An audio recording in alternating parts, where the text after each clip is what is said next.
ఆరోగ్యం అంటే natural food. Nature మంత్ర ఇప్పుడే మీ ఇంటికి తెచ్చుకోండి. దేశ రాజధాని ఒక్కసారిగా ఉలిక్కిపడింది. అనుకోకుండా ఎలా జరిగిందో, ఎవరు చేశారో తెలియకుండానే బాంబు పేలింది. 9 మంది మరణించారు.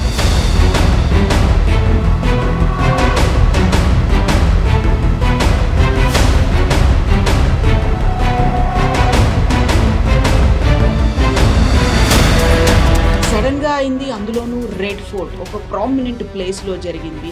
కారులో జరిగింది. సూసైడ్ బాంబర్లు ఉన్నారు. వాట్ ఎగ్జాక్ట్లీ హ్యాపెండ్ అండి? ఏం జరిగింది అక్కడ? దీనికి ఒక బ్యాక్ స్టోరీ ఉంది కవిత గారు. మీకు చెప్పినట్లని 3 రోజుల ముందు జమ్మూ కాశ్మీర్ పోలీస్ రేడ్లు మొదలుపెట్టారు. అక్కడ జైషే మహమ్మద్ పోస్టర్స్ ఒక 2 వారాలు 3 వారాల ముందు జైషే మహమ్మద్ పోస్టర్స్ కాశ్మీర్ వ్యాలీలో కనిపించింది. అనంతనాగ్, పుల్వామా ఏరియాస్. దాని తర్వాత ఈ డాక్టర్ వెల్ వెంటబడి ఫరీదాబాద్లో ఒక డాక్టర్ దొరికాడు. Another was something somewhere in Punjab, Haryana వైపు దొరికారు. దాని తర్వాత 3వ మంచి కోసం పోలీసులు దేవులాడుతున్నప్పుడే ఈ బ్లాస్ట్ అయ్యారు. మీరు చెప్పినట్ల ఒక డాక్టర్ దగ్గర ఏమో క్యాస్టర్ ఆయిల్ దొరికింది. చాలా హ్యూజ్ క్వాంటిటీస్లో క్యాస్టర్ ఆయిల్. క్యాస్టర్ ఆయిల్తోని రిసిన్ అని చెప్పి ఒక కెమికల్ తయారు చేస్తారు, which is a very poisonous chemical. అది మీరు నీళ్ళలో కలిపితే కూడా టేస్ట్ మీకు రాదు దాన్ని. And it's an instant poison. మీరు ఒక పెద్ద వాటర్ ట్యాంక్లో తీసుకెళ్ళి పడేస్తే కూడా. సూసైడ్ బాంబర్స్ అనేది కూడా ఉంది అనే మాట వినిపిస్తుంది. ఆ కారులో ఉన్న వాళ్ళే చేశారు ఈ పని అనేది. కారులో ఉన్నటువంటి 3 మరణించారు. బట్ ఆ కార్ ఎవరి పేరు మీద ఉంది అనేది మూలాలు కూడా చెక్ చేసి చూస్తే పుల్వామాలో ఉన్నటువంటి ఒక ముస్లిం దాన్ని ఓన్ చేస్తున్నాడు అనేది ఉంది. ఆ 3 ఎవరు అనే దాన్ని కూడా ఇప్పుడు పెద్ద క్వశ్చన్ మార్క్ అయింది. పోలీసు వాళ్ళు ఏమంటున్నారంటే 3 గంటల సేపు ఇది రెడ్ ఫోర్ట్ పార్కింగ్లో ఈ కారు ఉండే 3 గంటల సేపు. దాని తర్వాత అక్కడి నుంచి బయటికి తీస్తున్నప్పుడు ఒక డ్రైవర్ చాలా క్లియర్గా కనిపిస్తున్నారు, కానీ వెనక సీట్లు ఎవరైనా ఉన్నారో కనిపించట్లేదు క్లియర్గా. So we still don't know. దాంట్లో పోలీసు వాళ్ళు పట్టుకున్న తర్వాత ఆ డాక్టర్ని ఆయన ఇంట్రోగేట్ చేస్తున్నప్పుడే వీళ్ళకి పాసిబుల్గా వీళ్ళకి ప్యానిక్ అయ్యారు. వీళ్ళు నెక్స్ట్ మా మీద వచ్చి పడతారని చెప్పి బహుశా కార్లో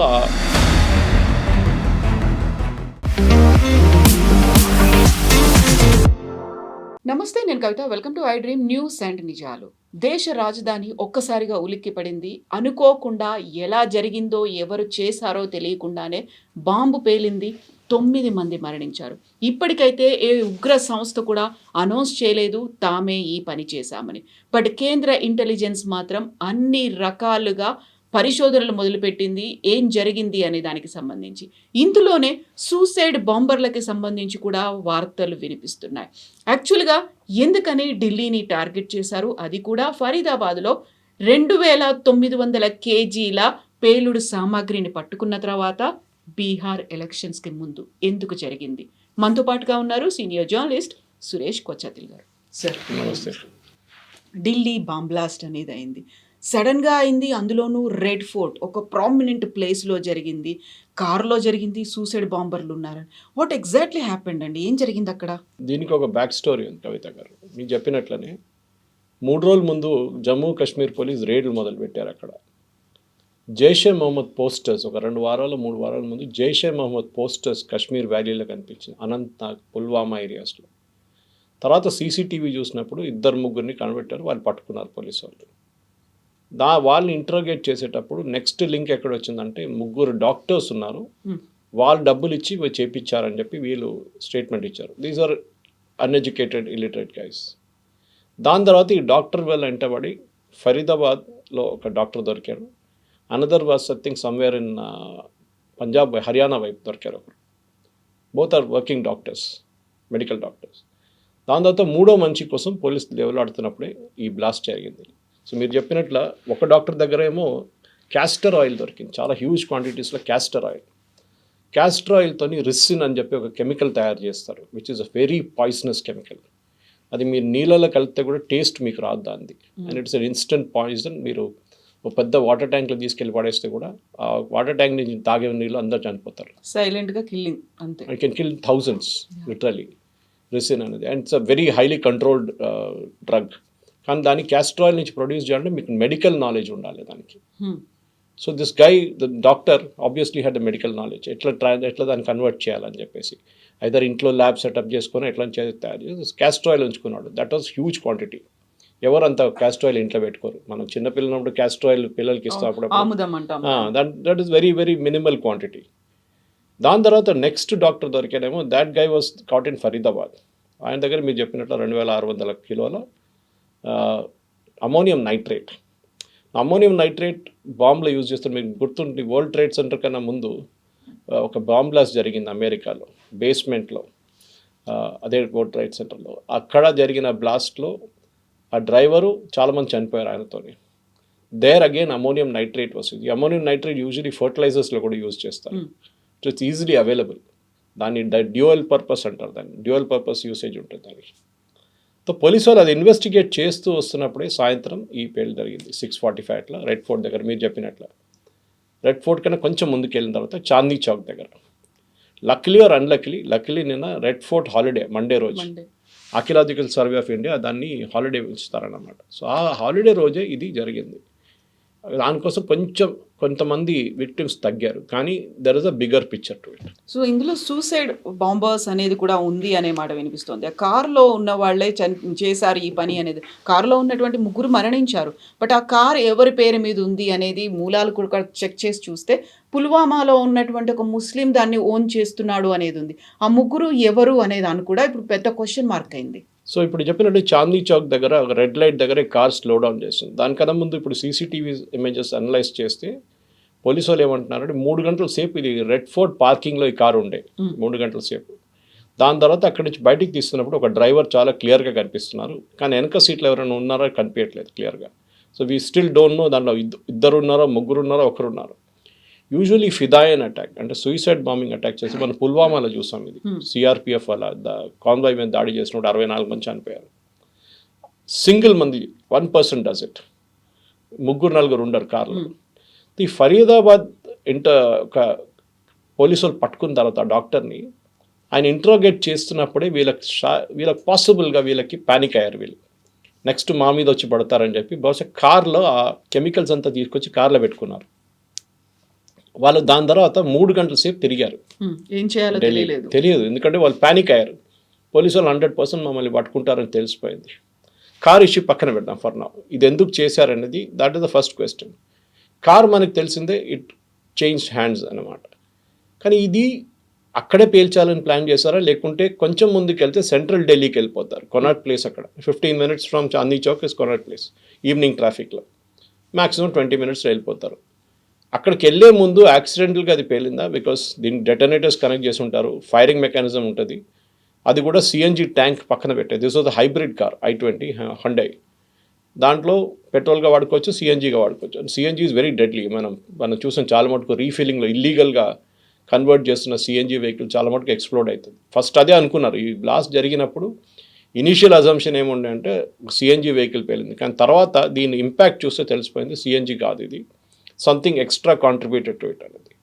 సో దాని తర్వాత వెహికల్ని అనలైజ్ చేశారు, ఎందుకంటే అక్కడి నుంచే కదా మాకు మెయిన్ ఇది వస్తుంది, టిప్స్ వస్తుంది.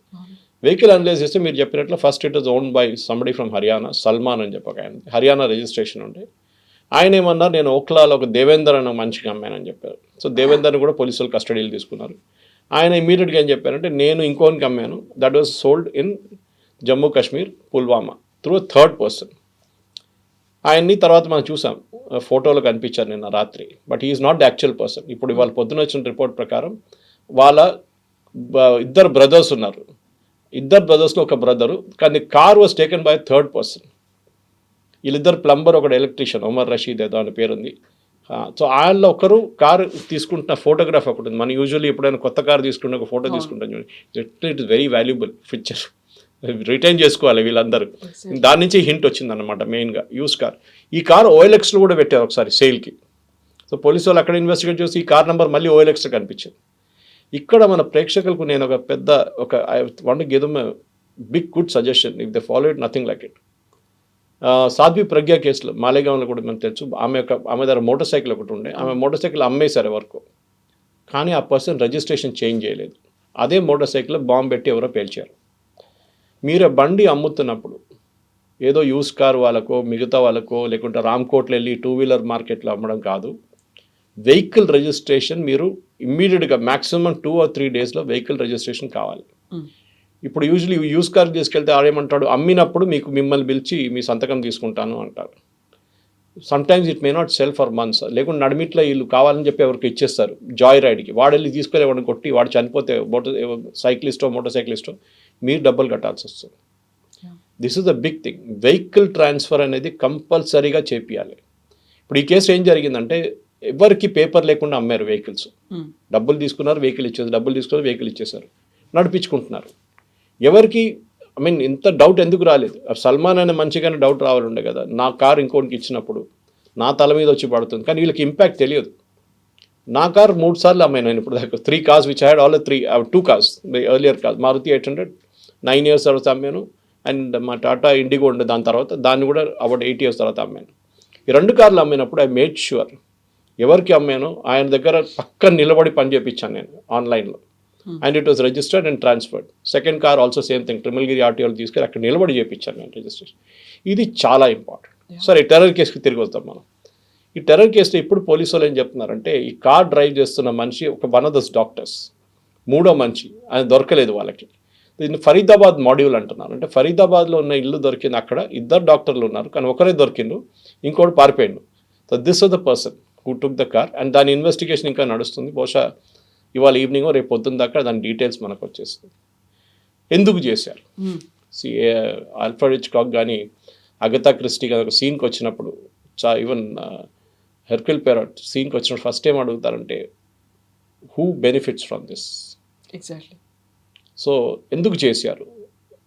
ఇప్పుడు మనం దానికి ఒక బ్యాక్ స్టోరీ ఉంది. జైషే మహమ్మద్ డెప్యూటీ ఒక 3 వారాల ముందు ఒక వీడియో రిలీజ్ చేసి, భారతదేశంలో మేము ఒక పెద్ద హిందుస్థాన్ మే హమ్ బహుత్ బడా ఎక్ జంగ్ కర్నే వాలే హం, దిస్ టైమ్ ఫ్రమ్ బంగ్లాదేశ్ అన్నారు. పాకిస్తాన్ వైపు నుంచి కాదు, ఎందుకంటే అక్కడ మొత్తం ఆర్మీ కాన్సన్ట్రేషన్, ఇండియన్ ఆర్మీ అక్కడ ఫుల్ అలర్ట్లో ఉన్నారు. బంగ్లాదేశ్ వైపు నుంచి వస్తుంది ఈసారి అని చెప్పారు. హఫీజ్ సయీద్ అసిస్టెంట్ ఆయన. This videos there on internet. So అది ఫస్ట్ ఇండికేషన్ ఉండే. ఇప్పుడు చాలామంది అడుగుతున్నారు, అంటే మన ఇంటెలిజెన్స్ వాళ్ళు ఏం చేస్తున్నారు, నిద్రపోతున్నారా అని. మనకు తెలియకుండా చాలా ఇంటెలిజెన్స్ వాళ్ళు చాలా టెర్రరిస్ట్ అటాక్ ఆపారు. వాళ్ళు ఎప్పుడు మాట్లాడరు దాని గురించి. ఇంగ్లీష్లో ఒక సేయింగ్ ఉంది, terrorist has B lucky only once, security agency has B lucky always. 100%, కానీ 99% దే విల్ బి లక్కీ. 1% ఇట్లా చేతిని జారిపోతారు. చాలామంది కంపేర్ చేస్తారు, యూఎస్లో 9/11 జరిగిన తర్వాత ఇవాళ దాకా యూఎస్లో ఒక్క టెర్రర్ అటాక్ కూడా జరగలేదు, ఎందుకు అని.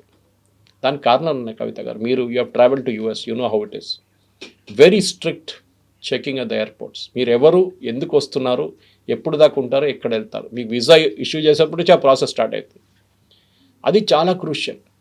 మన దేశంలో ఏమైపోతుందంటే 140 కోట్ల మంది, open borders. Nepal is a total open border.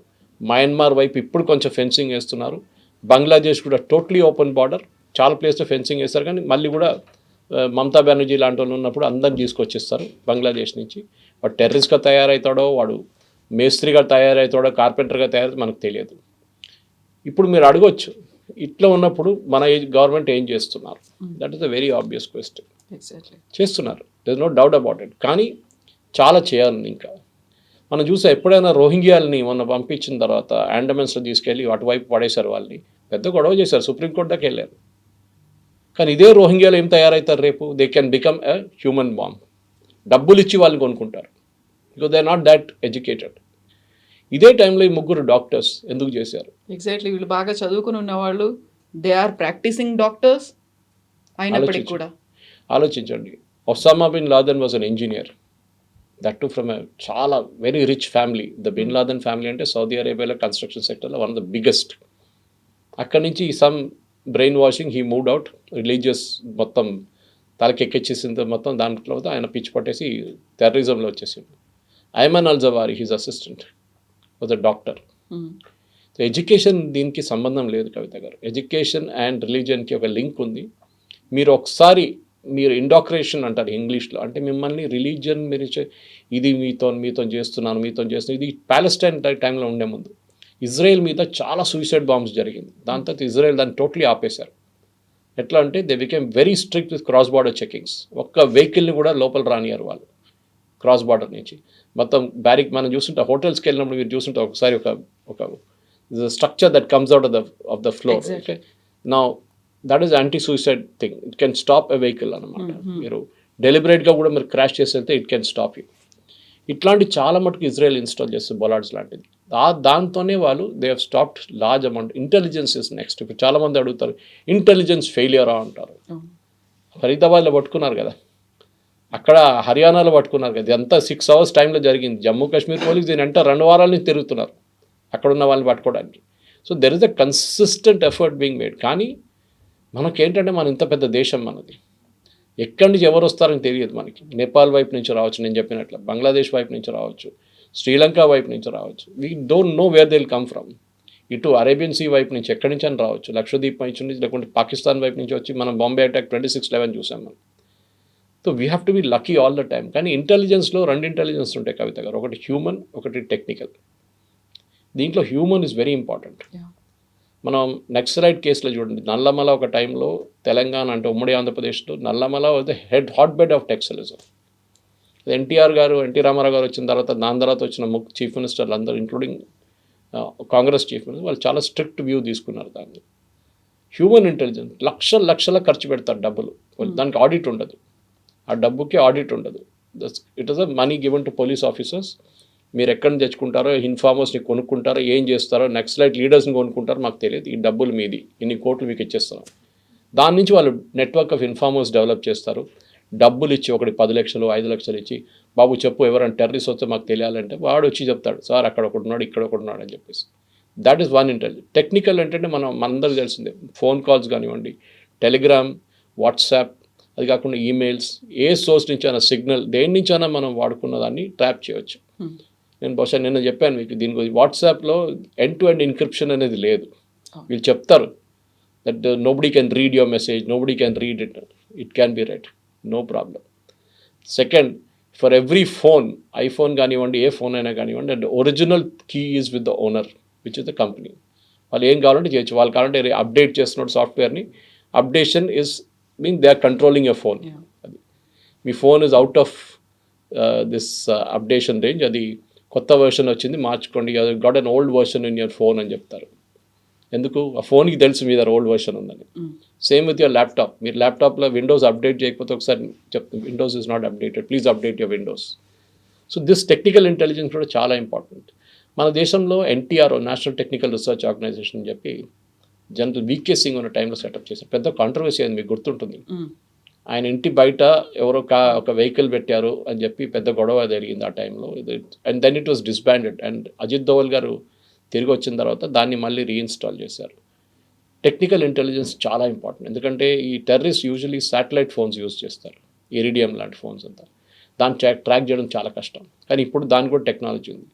కొన్ని దేశాలు అయితే బ్యాన్ చేసేసారు. For example, if you go to Ladakh, you cannot carry a satellite phone. మీరు ఎయిర్పోర్ట్లోనే వాళ్ళు కాన్ఫిస్కేట్ చేసేస్తారు దాన్ని. సో అట్లాంటి పరిస్థితుల్లో మనం డెఫినెట్గా టెక్నికల్ ఇంటెలిజెన్స్ మీద చాలా మటుకు మన నిఘా ఉంటుంది. అది నడుస్తుంది, మనకు తెలియదు. నార్మల్ ప్రజలకి ఏం నడుస్తుందో, రా వాళ్ళు చేస్తున్నారో, ఐబీ వాళ్ళు చేస్తున్నారో, మిగతా వాళ్ళు చేస్తున్నారు, వీ జస్ట్ డోంట్ నో. కానీ మన టెక్నికల్ కాంపిటెన్స్ చాలా మటుకు పెరిగింది, ఎస్పెషలీ 26/11 తర్వాత. అప్పుడు మనకు గుర్తుంటుంది, మానేసార్ నుంచి ఢిల్లీ ఎయిర్పోర్ట్కి రావడానికి 2 గంటల సేపు పడుతుండే హర్యానా నుంచి.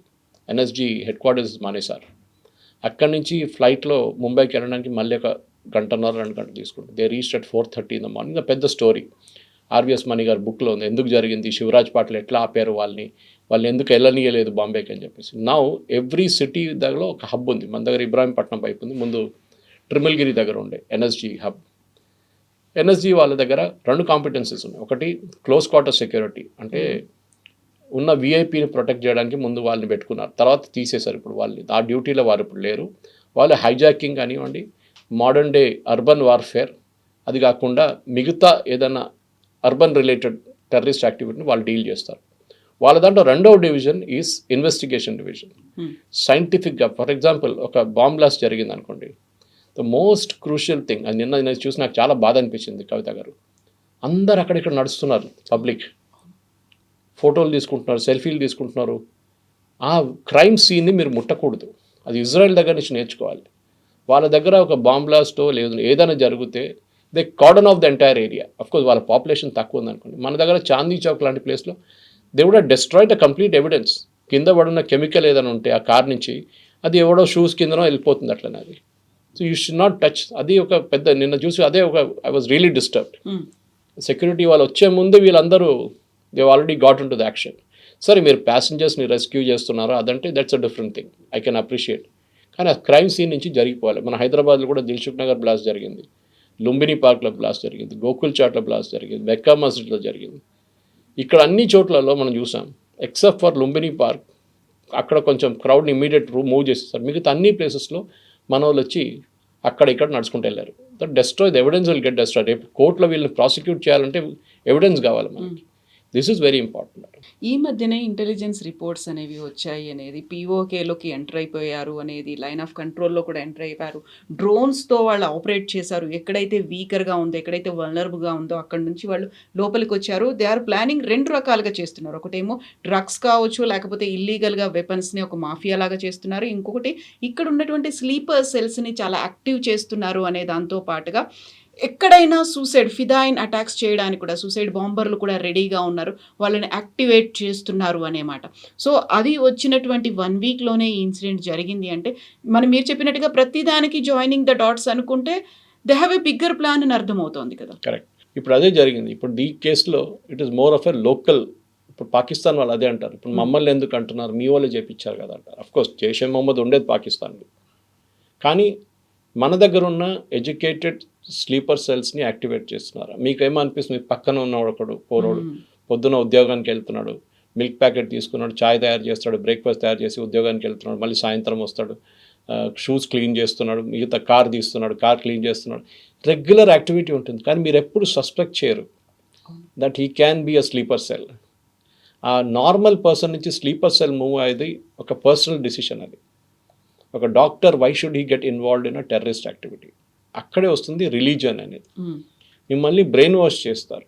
ఎందుకంటే వీళ్ళు డబ్బులు పెట్టి కొనక్కర్లేదు, వీళ్ళ దగ్గర డబ్బులు ఉంటుంది. Especially rich people like doctors, I'm assuming at least well to do, నా రిచ్ అని చెప్పలేము. అట్లాంటి వాళ్ళని వీళ్ళు రిలీజియన్ పెట్టి చేస్తారు. చూడండి మిమ్మల్ని ఇట్లాంటి దారుణం పని చేస్తున్నారు, Indian government is doing, Modi is doing this, అది ఇది అని చెప్పి బ్రెయిన్ వాష్ చేస్తారు. యాజ్ ఇట్ ఈస్ మన పాలిటిక్స్లో అది ఉంది. ఎందుకంటే మనం చూస్తాం ఈ కాంగ్రెస్ లీడర్స్ కానివ్వండి, మిగతా కొంతమంది రిలీజియన్ని వాడుకుంటారు వాళ్ళు ఎప్పుడైనా. అది చాలా డేంజరస్. ఈవెన్ ఇప్పుడు బీజేపీ మీద కూడా వీళ్ళు అక్యూజ్ చేస్తారు, వాళ్ళు హిందువులు మరి మేము ముస్లిమ్స్ అని. అది కాదు, ఈ కేసులో చూడండి హిందూ ముస్లిం అని చూడలేదు, అక్కడ తీసుకొచ్చి బ్లాస్ట్ చేస్తున్నాడు, ఎంతమంది చనిపోయారు తెలియదు మనకి. లక్కీలీ ఆ రోజు రెడ్ ఫోర్ట్ హాలిడే ఉండే, ఆ రోజు దట్ ఈస్ మండే రోజు ఆర్కియాలజీ సర్వే ఆఫ్ ఇండియా ఎక్కడైనా కానీ హాలిడే ఉంటుంది. సో క్రౌడ్ అక్కడ తక్కువ ఉండే. కానీ వీళ్ళు సెంట్రల్ ఢిల్లీకి వెళ్ళారు అనుకోండి, అక్కడ పరిస్థితి దారుణం అవుతుండే, ఎస్పెషల్లీ కొనాట్ ప్లేస్ లాంటి ప్లేస్లో ఇంక చాలామంది చనిపోతుండే. So we have to first find out motivation of why people do what they do. ఇప్పుడు కసబ్ కానీ మిగతా వాళ్ళు కానీ they were uneducated fellows, illiterate fellows. వాళ్ళు ఈజీలీ డబ్బులు పెట్టి కొనుక్కున్నారు వాళ్ళు. మీ ఫ్యామిలీని మేము చూసుకుంటాం. ఇది ఇజ్రాయెల్ వాళ్ళ పాలసీ కూడా. ఇజ్రాయెల్ ప్యాలెస్టీన్తో గాజా లాంటి మిగతా దానికన్నా ముందు when they were dealing with suicide bombers, వాళ్ళు ఏం చేస్తారంటే సూసైడ్ బాంబర్ వచ్చి మన దగ్గర బాంబ్ చేసి వెళ్తే, ఇజ్రాయెల్లో బాంబ్ చేసి వెళ్తే వాడు ఇల్లు ఎక్కడ ఉందో అక్కడ వెళ్ళి ఇల్లు మొత్తం ధ్వంసం చేస్తారు బుల్డోజర్ పెట్టి. అది యోగి ఆదిత్యనాథ్ కూడా చేసి ఉంటారు, మీరు చూసిన. అది ద ఐడియా ఈజ్ నువ్వు పోతే పో, మీ ఫ్యామిలీ కూడా ఉండరు అని. ఎందుకంటే వీళ్ళకి డబ్బులు ఇచ్చి మీ ఫ్యామిలీని మేము అడ్డుకుంటాం, మేము చూసుకుంటాం, వాళ్ళకి ₹1,00,00,000 ఇస్తాం, నువ్వు హ్యాపీగా వెళ్ళి సూసైడ్ బాంబ్ చేసుకొని చనిపో, నువ్వు జహన్నంకి వెళ్ళిపోతావు, అక్కడ హూర్లు నీకోసం ఎదురు చూస్తున్నారని చెప్తారు. కానీ దిస్ ఇస్ ద థింగ్, మీరు ఫియర్ ఆఫ్ గాడ్ అన్నమాట. వాళ్ళని నువ్వు పోతే పోయినావు కానీ నీ ఇల్లు ఉండదు, నీ ఫ్యామిలీ ఉండదు, మొత్తం అందరిని ధ్వంసం చేస్తామంటే వాడు 2 సార్లు ఆలోచిస్తాడు ఇది నేను చేయాలన్నా వద్దని. We don't know. ఈ ఇద్దరు కస్టడీలో ఉన్న డాక్టర్స్ని ఇంటరోగేట్ చేస్తే వాట్ మోటివేటెడ్ దమ్, ఎందుకు చేస్తున్నారు ఇట్లాంటి పనులు అనేది అప్పుడు తెలుస్తుంది. It is sheer hate for India, Bharat, or sheer hate against Hindus, ఏదైనా కానివ్వండి, or sheer hate against the Jammu Kashmir government, చెప్పలేం మనం, or motivation from terrorist across the border. మీరు అక్కడ స్లీపర్ సెల్స్ని వాళ్ళు ఐడెంటిఫై చేసి అక్కడ మిగతా 3rd గల్ఫ్ స్టేట్స్కి తీసుకెళ్ళి అక్కడ కలిసి అక్కడ బ్రెయిన్ వాష్ చేసి అక్కడి నుంచి మళ్ళీ మీరు వచ్చి మొత్తం రెడీగా తయారవుతారు. మీరు గుర్తుంటుంది కవిత గారు, అలీగఢ్లో ఒక రేడ్ జరిగింది, ఉత్తరప్రదేశ్ బరేలీ అలీగఢ్, అరౌండ్ నవంబర్ 2047 కన్నా ఇండియాలో ఒక ఇస్లామిక్ స్టేట్ పెడతామని చెప్పి PFI డాక్యుమెంట్ ఒకటి దొరికింది వాళ్ళకి. It's very exhaustive document. Popular front of India తయారైంది కేరళ నుంచి, బ్యాన్ అయింది. దాని తర్వాత వాళ్ళ పొలిటికల్ ఆర్గనైజేషన్ పేరు SDPI. దీనికన్నా ముందు డిస్కస్ చేస్తాం మనం. వాళ్ళు ఈ హిజాబ్ ఇష్యూ వచ్చినప్పుడు కర్ణాటకలో, హిజాబ్ ఇష్యూ వచ్చినప్పుడు కర్ణాటకలో చాలా యాక్టివ్ ఉన్నారు. కానీ ఈ డాక్యుమెంట్ దొరికింది బీహార్లో, యూపీలో. ఎట్లా దొరికిందండి అక్కడ? అంటే the extended wing he's gone all the way. ఆ నెట్వర్క్ అంతలా ఎక్స్పాండ్ మన ఢిల్లీ రైట్స్ చూసినప్పుడు ఇప్పుడు షర్జీల్ ఇమాం వీళ్ళు బెయిల్ అప్లై చేస్తున్న ఏమంటున్నారు, మేము ఏం చేయలేదు, మేము ప్రొటెస్ట్ చేసాం. ప్రొటెస్ట్ చేస్తే 54 మంది ఎట్లా చనిపోయారండి? There were bomb blast, killing, firing అన్నీ జరిగింది కదా. ఇది మన ప్రాబ్లం ఎక్కడ వస్తుందంటే ఇట్ స్టార్ట్స్ విత్ మన యూనివర్సిటీస్. మనం ఎప్పుడు అనుకుంటాం ఫోనియలే లెఫ్టిస్ట్ కదా, ముందు నేను కూడా ఉస్మానియాలో చదివిన, అప్పుడు పీడిఎస్యు, ఆర్ఎస్యు అన్నీ ఉండే ఆ టైంలో. అప్పుడు ఏబీవీపీఎల్ బయటకు దిగడానికి భయపడుతుండే, రామచంద్రరావు లాంటి, మురళీధర్రావు గంటలో లాంటి వాళ్ళు భయపడుతుండే. They were scared of coming out. Muralidhar Rao గారి మీద కూడా కాల్పులు జరిపారు, రామచంద్రరావు గారి మీద కూడా జరిపారు, వాళ్ళు కాలేజ్ యంగ్స్టర్స్గా ఉన్నప్పుడు. ఇంద్రసేన రెడ్డి వీళ్ళ మీద నెక్సలైట్ చాలా మంది అటాక్ చేశారు. కానీ ఆ టైంలో నెక్సలిజంకి ఒక రొమాన్స్ ఉండే, తుపాకీ తీసి అన్నలు వస్తున్నారంటే పెద్ద ఒక రొమాన్స్ ఉండే. ఇప్పుడు ఆ రొమాన్స్ మొత్తం పోయింది. Naxalism is white out totally. ఉస్మానియాలో ఎక్కడ లేదు, తెలంగాణలో కూడా లేదు. కానీ ఎందుకు చేస్తారు అది అంటే అక్కడ ఒక ఇన్ఈక్వాలిటీ ఆఫ్ ఇన్కమ్ ఉండే. అక్కడ ఒకడు దొర, నీ దగ్గర ఏం లేదు, బానిసలాగా ఉండడం, నువ్వు తుపాకీ పట్టుకో, క్లాస్ ఎనిమీ, బూర్జువా, ఇట్లాంటి వర్డ్స్ యూస్ చేసి వీళ్ళని బ్రెయిన్ వాష్. వీళ్ళకేంటి మోటివేషన్? ఈ టెర్రరిస్ట్ డాక్టర్స్ చదువుకొని హాస్పిటల్లో పనిచేస్తున్నారు. ఆలోచించండి, రేపు ఐఎమ్ డ్రెడ్డింగ్ దిస్ సీన్, ఇంగ్లీష్లో అంటే తెలుగులో మీరు దాన్ని ట్రాన్స్లేట్ చేసుకోవచ్చు. ఈ సిచ్యువేషన్ ఏమవుతుంది, రేపు ఒక ముస్లిం డాక్టర్ ట్రీట్మెంట్కి వస్తే భయపడతారు పేషెంట్స్. ఇప్పుడు ఎందుకంటే 90%, 95% they have nothing to do with this. ఈ 5%, 3% మంది ఉంటారు చూడండి, వాళ్ళు వీళ్ళ మొత్తం ఇమేజ్ స్పాయిల్ చేస్తారు. ఇప్పుడు ఈ పేషెంట్స్ రాగానే భయపడతారు, డాక్టర్ రే వద్దు మాకు, ఈడేం చేస్తాడో మమ్మల్ని, బాంబు పెడతాడో మా మీద కూడా అని చెప్పేసి. That thing is totally wrong. కానీ అది జరుగుతుంది ఇట్లాంటి ఇమేజ్తోనే. దానికోసం మీరు చూడండి, సౌదీ అరేబియా, యుఏఈ, బహ్రెయిన్ ఇట్లాంటి కంట్రీస్లో మీరు ఒక ప్యాలెస్టీనియన్ ఫ్లాగ్ బయటకు తీసి ఇట్లా జస్ట్ స్వర్ల్ చేస్తే చాలు, మిమ్మల్ని కస్టడీలో తీసుకుంటారు వాళ్ళు. మన దేశంలో ఓపెన్గా దాన్ని తిప్పుతారు, ర్యాలీస్ అవుతాయి, ర్యాలీస్ జరుగుతుంది. అక్కడ ట్రై చేసి చూడండి, ఒక ర్యాలీ తీయండి, ఒక స్లోగన్ చెప్పండి, ఇంతిఫాదా స్లోగన్ కూడా లోపల వేసుకుంటారు. ఎందుకంటే వాళ్ళకి తెలుసు రాడికలైజేషన్ అక్కడి నుంచే మొదలవుతుందని. So they are very strict. Islamic countries extremely strict ఇట్లాంటి యాక్టివిటీస్. వాళ్ళకి భయం ఉంది, వాళ్ళకి తెలుసు రేపు వాళ్ళ మీదే భస్మాసుర్ ఎఫెక్ట్ వస్తుందని. వాళ్ళ తల మీద తీసుకొని చేయి పెడతారని వాళ్ళకి తెలుసు. సో దానికి మన దేశంలో కూడా ఇది ఇప్పుడు ఆగదు, ఇంకా ఉంటుంది ఇట్లానే. But we have to be careful. మన ప్రాసెస్ కానీ, సిస్టమ్స్ కానీ, మన ఇంటెలిజెన్స్ కానీ వాళ్ళ పని చేస్తున్నారు. బట్ యాజ్ సిటిజన్స్ మనకు కూడా ఒక రెస్పాన్సిబిలిటీ ఉంది. ఒక బ్యాగ్ పక్కన పడుంటే అది అక్కడ పడింది ఏమవుతుంది? రైల్వే స్టేషన్ వెళ్ళినప్పుడు 500 మంది, 600 మంది ఎంటర్ అవుతారు. సికింద్రాబాద్ కానీ, కాచిగూడ కానీ, మీరు ఎక్కడైనా వెళ్ళండి, బ్యాగేజ్ స్కానర్ ఉంది, ఎవ్వరు వాడరు. వాడితే ఒక సరిపోదు, పెద్ద లైన్ అయిపోతుంది. చెకింగ్ కోసం మీకు 5-6 బ్యాగేజ్ స్కానర్లు కావాల్సి వస్తుంది. మీకు ఎయిర్పోర్ట్లో కల్చర్ ఉంది, to limited extent, large extent ఎయిర్పోర్ట్లో సెక్యూరిటీ కల్చర్ ఉంది. కానీ ఇక్కడ రైల్వే స్టేషన్ ఇట్లాంటి స్పాట్స్ పికప్ చేస్తారు వీళ్ళు, టెర్రరిస్ట్ ఎక్స్ప్లాయిట్ చేయడానికి. ఆ ఒక్క బ్యాగ్లో ఇప్పుడు చూడండి, ఈ వారం మొత్తం చెక్కింగ్ ఉంటుంది కవిత గారు, ఫుల్ చెక్కింగ్. మన కర్నూలు బస్ డిజాస్టర్ తర్వాత చూసాం. ఇప్పుడు వెళ్ళి చూడండి, ఒక్క బస్సు చెక్కింగ్ ఉండదు. మళ్ళీ నైట్ కూడా ఇంకో ఇన్సిడెంట్ అయింది, విహారీ ట్రావెల్స్ బస్సులో. అదే అంట. సో ఇట్లాంటిది ఇప్పుడు నెక్స్ట్ 1 వీక్ కార్లు ఆపడం, బస్సులు ఆపడం, రైల్వే స్టేషన్ చెక్కింగ్, అక్కడ చెక్కింగ్, ఇక్కడ స్నిఫర్ డాగ్స్ అన్నీ ఉంటుంది. వారం తర్వాత మర్చిపోతారు. మన కల్చర్లో లేదు అది. ఎవడో వస్తాడో ఏమైంది, మనకేమైంది, 140 కోట్ల మంది ఉండి 10 మంది చచ్చిపోయారు అంతే కదా అంటారు. That is the attitude. So we should ఆ కల్చర్ డెవలప్ చేయాలి మనం. ఇది నాట్ జస్ట్ మోదీ గారి పని కాదు, అమిత్ షా గారి పని కాదు, అజిత్ దోవల్ గారు కాదు, మనకు కూడా ఒక రెస్పాన్సిబిలిటీ ఉంది. If you notice something suspicious, ఎవరో సస్పీషియస్గా బిహేవ్ చేస్తున్నారు, ఎవరో large sums of money withdraw చేస్తున్నారు ఏటీఎం నుంచి అని చూసాం, మన పక్కన నిలబడినప్పుడు చూసాం. You have to report these things. ఎందుకు అనేది కానీ మనం చేయం. ఎందుకులే పోలీస్ స్టేషన్, పోలీసులు, ఈ కిరికీలంతా, వాడు చేస్తే వాడు చేయని, ఎవడో వస్తాడు అని యాటిట్యూడ్ వచ్చేస్తుంది మన దాంట్లో. Whereas you go to Israel, ఈ యాటిట్యూడ్ అక్కడ లేదు. Every small thing and every Israeli is trained. That is most important thing. So మన దగ్గర కూడా ఈ అటాక్ చూద్దాం. మనం ఇంకా 2-3 రోజుల్లో, బహుశా ఇవాళ ఈవినింగ్ దాకానో రేపు పొద్దున్న దాకా ఒక ప్రిలిమినరీ రిపోర్ట్ అయితే వస్తుంది. ఎందుకు జరిగింది, ఎందుకు చేశారు, ఎవరు చేశారు అనేది. Thank you so much. Thank you very much.